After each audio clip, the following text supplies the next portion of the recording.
Lucas capítulo 19 versículos 42 al 44. Jesús dijo: «Cómo quisiera que hoy supieras lo que te puede traer paz, pero eso ahora está oculto a tus ojos. Te sobrevendrán días en que tus enemigos levantarán un muro y te rodearán y te encerrarán por todos lados. Te derribarán a ti y a tus hijos dentro de tus murallas. No dejarán ni una piedra sobre otra porque no reconociste el tiempo en que Dios vino a salvarte». Hola y bienvenido a tu podcast de paso. En esta primera temporada vamos a estar hablando del libro El conflicto de los siglos y hoy con su primer capítulo, El destino del mundo predicho. Ponte cómodo porque esto empieza.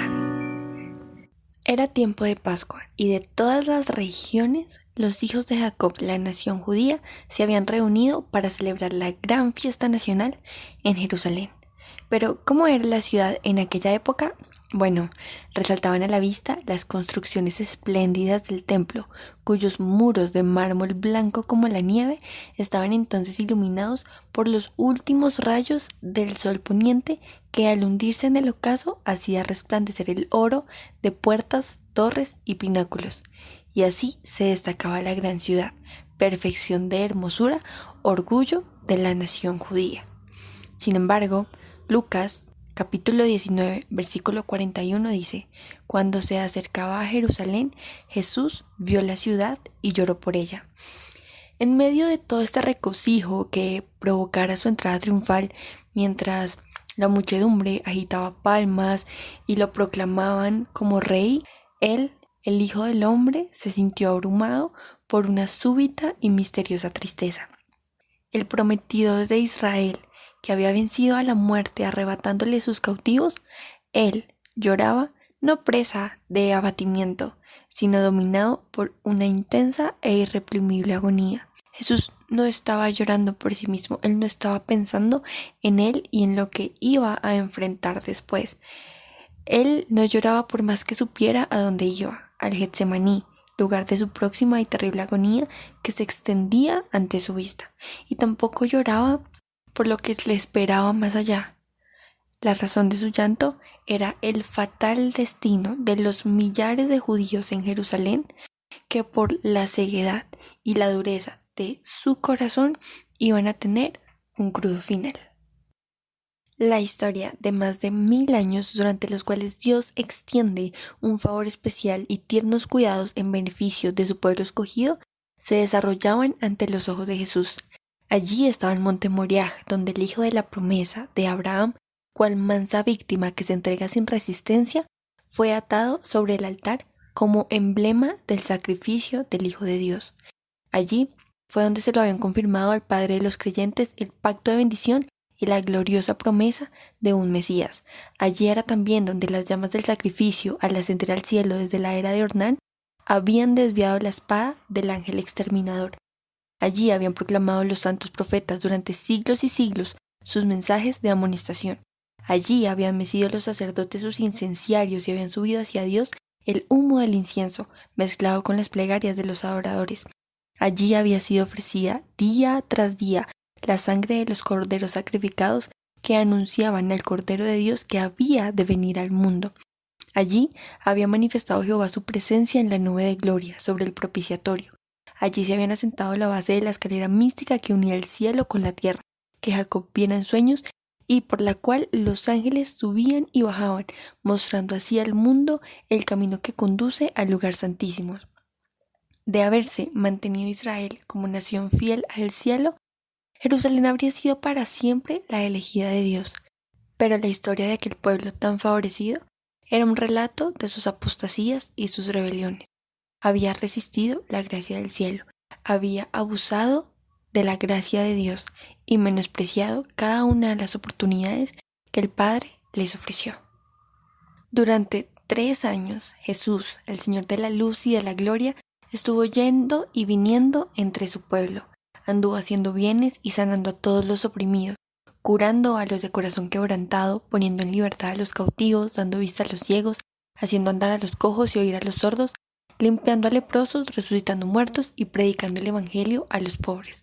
A todas las clases sociales por igual dirigía el llamamiento de su gracia. Sin embargo, a pesar de recibir por recompensa el mal por bien y el odio a cambio de su amor, prosiguió con firmeza su misión de paz y misericordia. Jamás fue rechazado ninguno de los que se acercaron a él en busca de su gracia. La hora de esperanza y de perdón transcurrió rápidamente. La copa de la ira de Dios por tanto tiempo contenida estaba casi llena. La nube que había ido formándose a través de los tiempos de apostasía y rebelión veíase ya negra, cargada de maldiciones, próxima a estallar sobre un pueblo culpable. Y el único que podía librarle de su suerte fatal inminente había sido menospreciado, escarnecido y rechazado, y en breve lo iban a crucificar. Dios aplazó sus juicios sobre la ciudad y la nación hasta cosa de 40 años después de que Cristo hubo anunciado el castigo de Jerusalén. Admirable fue la paciencia que tuvo Dios con los que rechazaron su evangelio y asesinaron a su Hijo. La parábola de la higuera estéril representa el trato bondadoso de Dios con la nación judía. Ya había sido dada la orden: córtala, porque ocupará aún la tierra, pero la divina misericordia la preservó por algún tiempo. Había todavía muchos judíos que ignoraban lo que había sido el carácter y la obra de Cristo, y los hijos no habían tenido las oportunidades ni visto la luz que sus padres habían rechazado.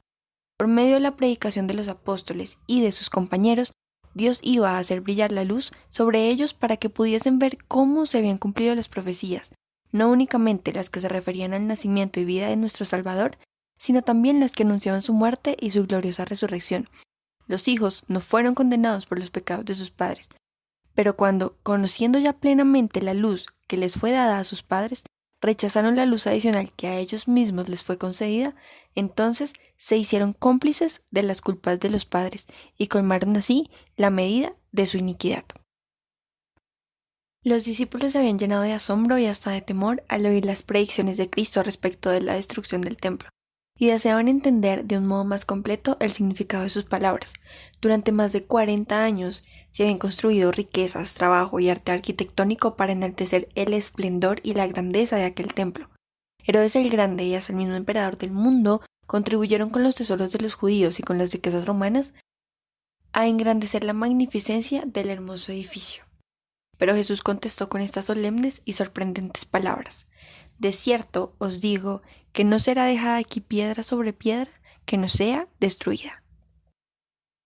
Nos acercamos así al momento cúspide de este primer capítulo y a poder entender y visualizar en nuestra mente la destrucción que tuvo la nación judía y la ciudad de Jerusalén.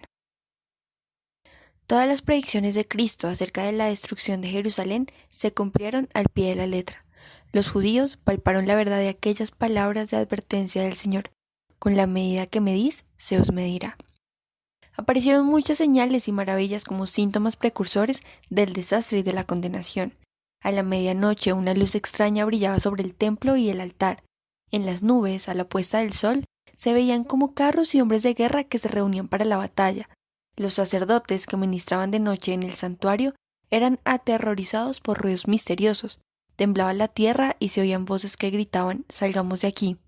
La gran puerta del oriente, que por su enorme peso era difícil de cerrar entre 20 hombres y que estaba asegurada con formidables barras de hierro afirmadas en el duro pavimento de piedras de gran tamaño, se abrió a la medianoche de una manera misteriosa. Durante 7 años un hombre recorrió continuamente las calles de Jerusalén anunciando las calamidades que iban a caer sobre la ciudad.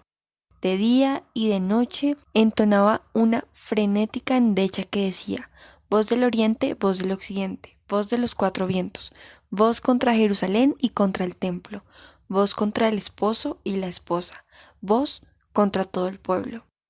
Este extraño personaje fue encarcelado y azotado sin que exhalase una queja. A los insultos que le dirigían y a las burlas que le hacían, no contestaba sino con estas palabras: «Ay de Jerusalén, ay de sus moradores». Y sus tristes presagios no dejaron de oírse sino cuando encontró la muerte en el sitio que él mismo había predicho. Sin embargo, Dios muestra aquí un plan maravilloso para sus hijos, para los que se mantienen fieles, para los que escucharon el mensaje y creyeron, lo aceptaron en sus corazones y así aseguraron de que ni un solo cristiano pereciera en la destrucción de Jerusalén. Cristo había prevenido a sus discípulos, y todos los que creyeron sus palabras esperaron atentamente las señales prometidas. Lucas 21, 20, 21 dice: Cuando viereis a Jerusalén cercada de ejércitos, sabed entonces que su destrucción ha llegado. Los que estuvieren en Judea huyan a los montes, y los que en medio de ella váyanse. Después de que los soldados romanos, al mando del general Cestio Galo, rodearon la ciudad, abandonaron de pronto el sitio de una manera inesperada, y eso cuando todo parecía favorecer un asalto inmediato.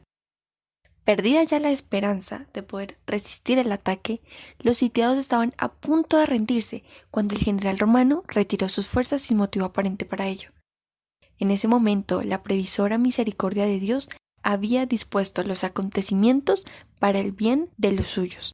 Ya estaba dada la señal a los cristianos que aguardaban el cumplimiento de las palabras de Jesús, y en aquel momento se les ofrecía una oportunidad que debían aprovechar para huir conforme a las indicaciones dadas por el Maestro. Los sucesos se desarrollaron de modo tal que ni los judíos ni los romanos hubieran podido evitar la huida de los creyentes. Cuando Cestio se retiró, los judíos hicieron una salida para perseguirle, y entre tanto que ambas fuerzas estaban así empeñadas, los cristianos pudieron salir de la ciudad, aprovechando la circunstancia de estar los alrededores totalmente despejados de enemigos que hubieran podido cerrarles el paso. En la época del sitio, los judíos habían acudido numerosos a Jerusalén para celebrar la fiesta de los tabernáculos, y así fue como los cristianos esparcidos por todo el país pudieron escapar sin ninguna dificultad. Inmediatamente se encaminaron hacia un lugar seguro, la ciudad de Pella, en tierra de Perea, allende al Jordán. La historia continúa. Las fuerzas judaicas perseguían de cerca a Cestio y a su ejército, y cayeron sobre la retaguardia con tal furia que amenazaban destruirla totalmente. Solo a duras penas pudieron las huestes romanas completar su retirada. Los judíos no sufrieron más que pocas bajas, y con los despojos que tuvieron volvieron en triunfo a Jerusalén. Pero este éxito aparente no les acarreó sino perjuicios, pues despertó en ellos un espíritu de necia resistencia contra los romanos, que no tardó en traer males incalculables a la desdichada ciudad. Espantosas fueron las calamidades que sufrió Jerusalén cuando el sitio se reanudó, pero esta vez bajo el mando de Tito. La ciudad fue sitiada en el momento de la Pascua, cuando millones de judíos se hallaban reunidos dentro de sus muros. Los depósitos de provisiones que de haber sido conservados hubieran podido abastecer a toda la población por varios años habían sido destruidos a consecuencia de la rivalidad y de las represalias en la lucha, y pronto los vecinos de Jerusalén empezaron a sucumbir a los horrores del hambre. La escasez era de otro tamaño. Tan atroz era el hambre en esa época que los hombres roían el cuero de sus cintos. Muchos salían durante la noche para recoger plantas silvestres que crecían fuera de los muros, a pesar de que muchos de ellos eran aprehendidos y muertos por crueles torturas. Los que estaban en el poder imponían los castigos más infames para obligar a los necesitados a entregar los últimos restos de provisiones que guardaban escondidos. Y tamañas atrocidades eran perpetradas muchas veces por gente bien alimentada que solo deseaba almacenar provisiones para más tarde. Millares murieron a consecuencia del hambre y la pestilencia. Los afectos naturales parecían haber desaparecido. Los esposos se arrebataban unos a otros los alimentos. Los hijos quitaban a sus ancianos padres la comida que se llevaban a la boca. Una vez más se cumplía la profecía pronunciada 14 siglos antes, y que decía: la mujer tierna y delicada en medio de ti, que nunca probó a sentar en tierra la planta de su pie de pura delicadeza y ternura, su ojo será avariento para con el marido de su seno, y para con su hijo y su hija, así respecto de su niño recién nacido como respecto de sus demás hijos que hubiere parido, porque ella solo los comerá ocultamente en la falta de todo, en la premura y en la estrechez con que te estrecharán tus enemigos dentro de tus ciudades. Los jefes romanos procuraron aterrorizar a los judíos para que se rindiesen. A los que eran apresados resistiendo, los azotaban, los atormentaban y los crucificaban frente a los muros de la ciudad. Centenares de ellos eran ejecutados así cada día, y el horrendo proceder continuó hasta que a lo largo del valle de Josafat y en el Calvario se erigieron tantas cruces que apenas dejaban espacio para pasar entre ellas. De buen grado hubiera Tito hecho cesar tan terribles escenas y ahorrado a Jerusalén la plena medida de su condenación. A él le horrorizaba ver los montones de cadáveres en los valles. Como obsesionado, miraba desde lo alto del Monte de los Olivos el magnífico templo y dio la orden de que no se tocara una sola de sus piedras. Antes de hacer la tentativa de apoderarse del templo, dirigió un fervoroso llamamiento a los jefes judíos para que no le fueran a obligar a profanar con sangre el lugar sagrado. Si querían salir a pelear en cualquier otro sitio, ningún romano violaría la santidad del templo. Josefo mismo, en un gran discurso, les rogó que se entregaran para salvarse a sí mismos, a su ciudad y a su lugar de culto. Pero a esto los judíos respondieron con maldiciones y arrojaron dardos a su último mediador humano mientras alegaba con ellos. Los judíos habían rechazado las súplicas del Hijo de Dios y ahora cualquier otra instancia o amonestación no podía obtener otro resultado que inducirlos a resistir hasta el fin. Vanos fueron los esfuerzos de Tito para salvar el templo. Uno mayor que él había declarado que no quedaría piedra sobre piedra que no fuese derribada. La ciega obstinación de los jefes judíos y los odiosos crímenes perpetrados en el interior de la ciudad incitaron a que finalmente Tito dispusiera de tomar el templo por asalto. Resolvió, sin embargo, que si era posible, evitaría su destrucción, pero sus órdenes no fueron obedecidas. A la noche, cuando se había retirado a su tienda para descansar, los judíos hicieron una salida desde el templo y atacaron a los soldados que estaban afuera. Durante la lucha, un soldado romano arrojó al pórtico por una abertura un leño encendido e inmediatamente ardieron los aposentos enmaderados de cedro que rodeaban el edificio santo. Tito acudió apresuradamente, seguido por sus generales y legionarios, y ordenó a los soldados que apagasen como fueran las llamas. Sus palabras, sin embargo, no fueron escuchadas. Furiosos, los soldados arrojaban llamas encendidas en las cámaras contiguas al templo, y con sus espadas degollaron a gran número de los que habían buscado un refugio allí. La sangre corría como agua por las gradas del templo. Miles y miles de judíos perecieron. Por sobre el ruido de la batalla se oían voces que gritaban: «La gloria se alejó». Tito vio que era imposible contener el furor de los soldados enardecidos por la lucha, y con sus oficiales se puso a contemplar el interior del sagrado edificio. Su esplendor los dejó maravillados, y como él notó que el fuego no había llegado aún al lugar santo, hizo un último esfuerzo para salvarlo, saliendo precipitadamente y exhortando con energía a los soldados para que se empeñasen en contener la propagación del incendio. El centurión hizo cuanto pudo para conseguir la obediencia de los soldados, pero ni siquiera el respetado emperador bastaba ya para apaciguar la furia de la soldadesca contra los soldados y su ansia insaciable de saqueo. Todo lo que los soldados veían en torno suyo estaba revestido de oro y resplandecía a la luz de las llamas, lo cual les inducía a suponer que habría en el santuario tesoros de un incalculable valor. Aquel espectáculo llenaba de espanto a los romanos. ¿Qué sería para los judíos? Toda la cumbre del monte que dominaba la ciudad despedía fulgores de un volcán en plena actividad. Los edificios iban cayendo a tierra uno tras otro, en medio de un estrépito tremendo, y desaparecían en el abismo ardiente.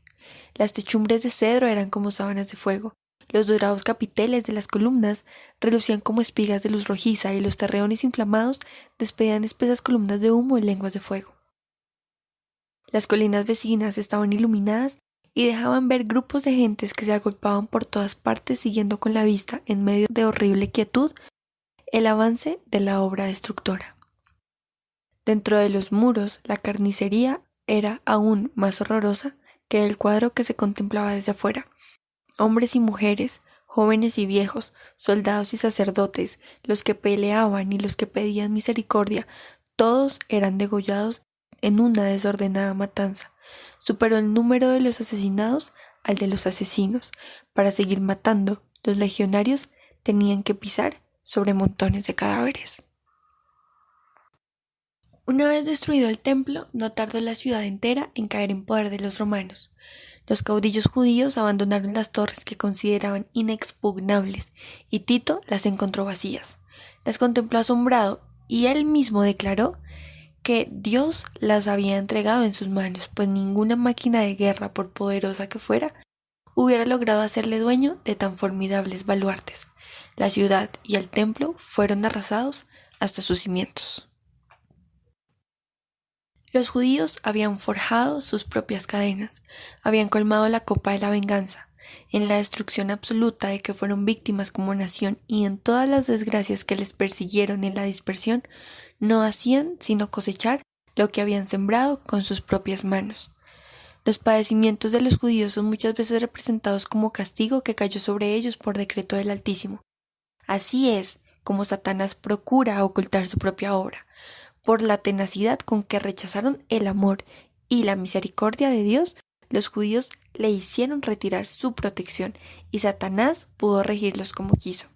Las horrorosas crueldades perpetradas durante la destrucción de Jerusalén demuestran el poder con que se ensaña Satanás sobre aquellos que ceden a su influencia. Realmente no podemos saber cuánto debemos a Cristo por la paz y la protección que disfrutamos hoy en día. Es el poder restrictivo de Dios lo que impide que el hombre caiga completamente bajo el dominio de Satanás. Los desobedientes deberían hallar un poderoso motivo de agradecimiento a Dios en el hecho de que su misericordia haya coartado el poder del mal. Pero cuando el hombre traspasa los límites de la paciencia divina, ya no cuenta con aquella protección que le libraba del mal. Dios no asume nunca para con el pecador la actitud de un verdugo que ejecuta la sentencia contra la transgresión, sino que abandona a su propia suerte a los que rechazan su misericordia, para que recojan los frutos de lo que sembraron con sus propias manos. Todo rayo de luz que se desprendía, toda admonición que se desoye y rechaza, toda pasión malsana que se abriga, toda transgresión de la ley de Dios son semillas que darán infaliblemente su cosecha. Cuando se le resiste tan tenazmente, el Espíritu de Dios concluye por apartarse del pecador, y éste queda sin fuerza para dominar las malas pasiones de su alma y sin protección alguna contra la malicia de Satanás. La destrucción de Jerusalén no es más que una advertencia terrible y solemne para todos aquellos que hoy menosprecian los dones de la gracia divina y que resisten a las instancias de su misericordia. La profecía del Salvador referente al juicio que iba a caer sobre Jerusalén va a tener también otro cumplimiento, y la terrible desolación del primero no fue más que un pálido reflejo de lo que será el segundo. En lo que cayó la ciudad escogida podemos ver anunciada la condenación de un mundo que rechazó la misericordia de Dios y pisoteó su ley. Lóbregos son los anales de la humana miseria que ha conocido la tierra a través de siglos de crímenes. Al contemplarlos, el corazón desfallece y la mente se abruma. Horrendas han sido las consecuencias de haber rechazado la autoridad del cielo.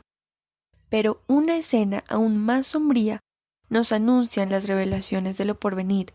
La historia de lo pasado, la interminable serie de alborotos, conflictos y contiendas, ¿qué son y qué valen en comparación con los horrores de aquel día, cuando el Espíritu de Dios se aparte del todo de los impíos y los deje abandonados a sus fieras pasiones y a merced de la hazaña satánica?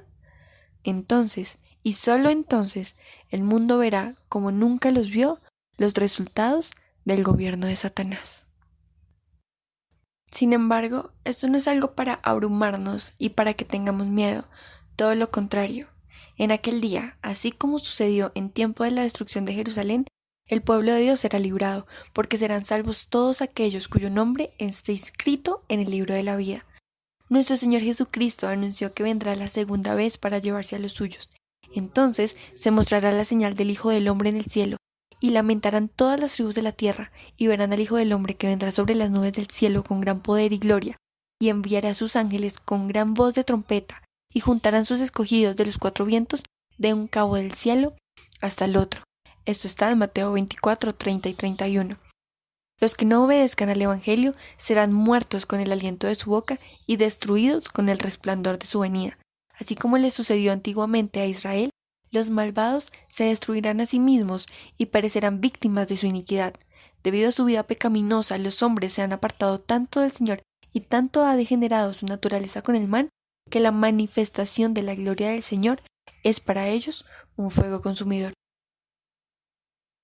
Hay, sin embargo, una amonestación aquí. Deben guardarse los hombres de no menospreciar el aviso de Cristo respecto a su segunda venida, porque así como anunció a los discípulos de la destrucción de Jerusalén y les dio una señal para cuando se acercara la ruina, así también previno al mundo del día de la destrucción final, y nos dio señales de la proximidad de esta para que todos los que quieran puedan huir de la ira que vendrá. El mundo no está hoy más dispuesto a creer el mensaje dado para este tiempo de lo que estaban en los días de los judíos para recibir el aviso del Salvador respecto a la ruina de Jerusalén. Venga cuando venga, el día de Dios caerá repentinamente sobre los impíos desprevenidos. El día menos pensado, en medio del curso rutinario de la vida, absortos en los placeres de este mundo, en los negocios, en la casa del dinero, cuando los guías religiosos ensalcen el progreso y la ilustración del mundo, y los moradores de la tierra se dejen arrullar por una falsa seguridad, entonces, como ladrón que a medianoche penetra en una morada sin custodia, así caerá la inesperada destrucción sobre los desprevenidos, y estos no escaparán. Hasta aquí esta primera entrega de este maravilloso libro. Es una forma en la que podemos entender cómo desde el principio Dios ha estado al control de este mundo. Realmente son desoladoras las imágenes de la destrucción, pero más desolador el panorama cuando entendemos que esto no es ni el pálido reflejo de lo que ha de sobrevenir en el tiempo del fin. Si les gustó este episodio, no olviden por favor comentarlo para saber si seguimos con el siguiente capítulo del libro y así tener la oportunidad de prepararnos juntos para ese día en el que Jesús ha de venir, por las personas que nos hayamos mantenido fieles a su palabra y que venceremos en el tiempo del fin. No olvidemos que estamos en el mundo, pero no somos de aquí, estamos de paso.